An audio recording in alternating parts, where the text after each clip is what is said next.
Yo, so I'm a day late to this and I do apologize. However, we got confirmation on the future of Xbox as we know it. Now, in my last video, I never concrete stated what I thought was going to happen. I personally believed that they were not going to drop hardware, that they were going to continue with games, but I was kind of thinking that there's a possibility that they were going to go multi-platform. To which, sort of, but barely kind of is happening. Just so you guys, you die-hard Xbox fans, clutch your Xbox, hold it tight, you're good. But let's go into detail about what we have found out. In this podcast, there's a few things that I want to talk about, so I got some bullet points in front of me, so it's going to look like I'm reading a script. Because I technically am. So not a whole lot is changing. Phil Spencer though made an interesting point that he thinks that in the next 5 years, exclusive games will be a small part of the gaming space. So basically like the broader span of gaming is gonna be everywhere with a few sporadic exclusive games for your console. So like here's a bunch of games that are also on Xbox, and then here's a few games that are on Xbox exclusively. I don't know how deep he means that exclusives won't be that important in 5 years, but it is a comment he said, and I would kind of not take it too lightly because we don't fully understand what he means by that. So there will be 4 games going multi-platform.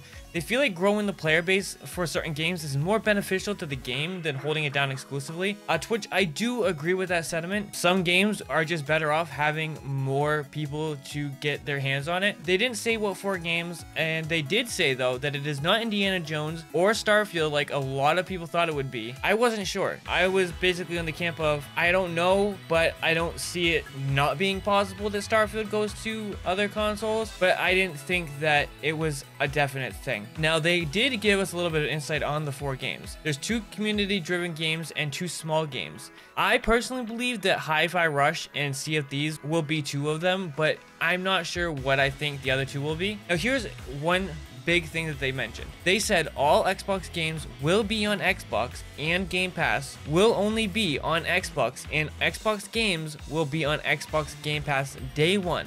So nothing there has changed. Actually, they are doubling down, which is great and instills confidence in their die-hard fan base and regular users alike. I think that that's amazing. I think that they are telling you guys, all of your huge Xbox fans, that don't worry, games are still gonna hit Game Pass day 1. Xbox Game Pass is still only gonna be on PC and on Xbox. It's not gonna be hitting Nintendo Switch. It ain't gonna be hitting PS5.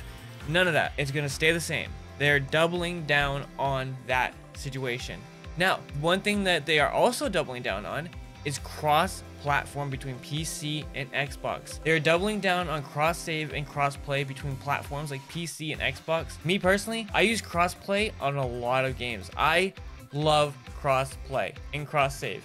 I think it's amazing to be able to jump from your console, your PC, to continue playing what you're playing. Now, me personally, I'm primary PC, but sometimes I like to kick back on the PlayStation. However, lately, it's been the other way around where I'll kind of test out a game on the PlayStation and then I'll throw it over here on the PC to finish it. But most of the time, I start things on the PC and end things on the PC. It's just where I like to be. That's how I get my Xbox fill. So I'm very glad to hear that they're doubling down on PC and Xbox cross compatibility, and the fact that your games that are going to be on Xbox are going to be on PC. That's great news for me, someone who plays PC and loves Xbox games. Now, one thing they did clarify and basically announce is that Activision Blizzard games are going to be going to Game Pass, starting with Diablo 4 on March 28th. That's big news, man. That's huge. It makes sense. It kind of seems obvious, but it wasn't obvious, and now it's clear. Now, one thing that they were really instilling into people's minds is they want Xbox to be the platform that reaches the most players. They are more focused on not just hardware, but software being readily available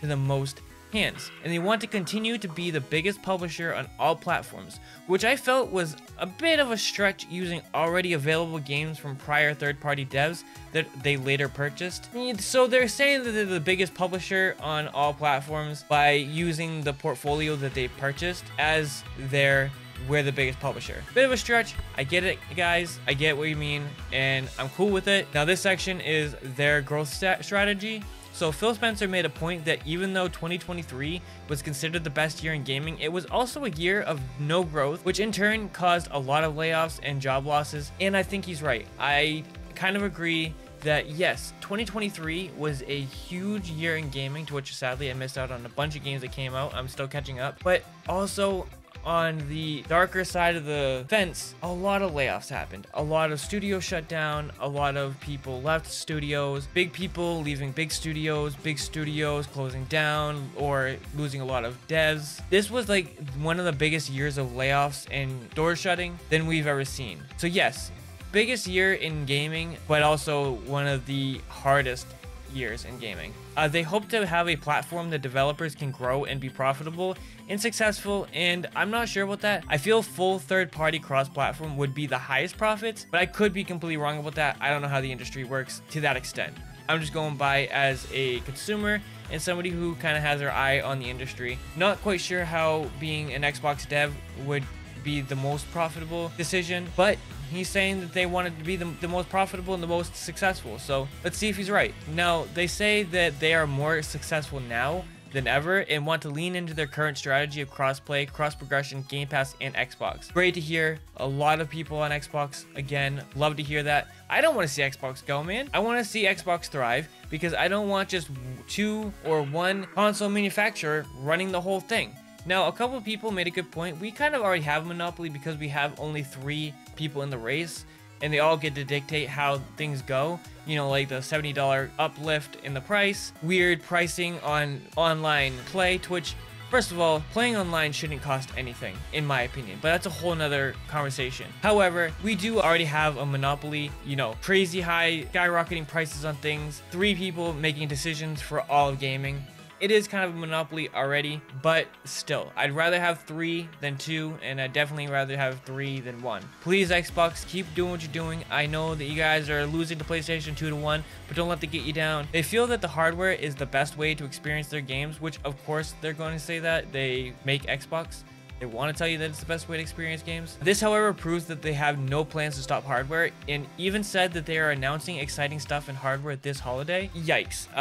Let me get into that. Maybe a new generation of consoles could be a portable handheld, maybe a new generation, maybe a portable console, maybe a mid-gen refresh, but they are making it sound like it's the biggest leap into gaming technology. I don't know, man. I don't know how I feel about having a new gen already. I personally hope it's not a new gen of consoles.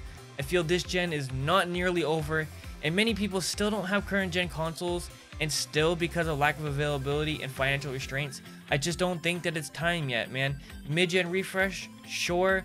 Next gen hardware, I think it's too soon. We just got the consoles in 2020. We're at the very beginning of 2024. That would be one of the smallest generations we'd ever seen. Holiday of this year, that would be 4 years of the consoles being on shelves. Sure, mid-gen refresh, I can understand that. Portable console, cool, I can understand that. New gen, not on board with that. But like I said, they are claiming it's the biggest leap in hardware, which to me sounds like a next-gen console, and I'm just not all for it.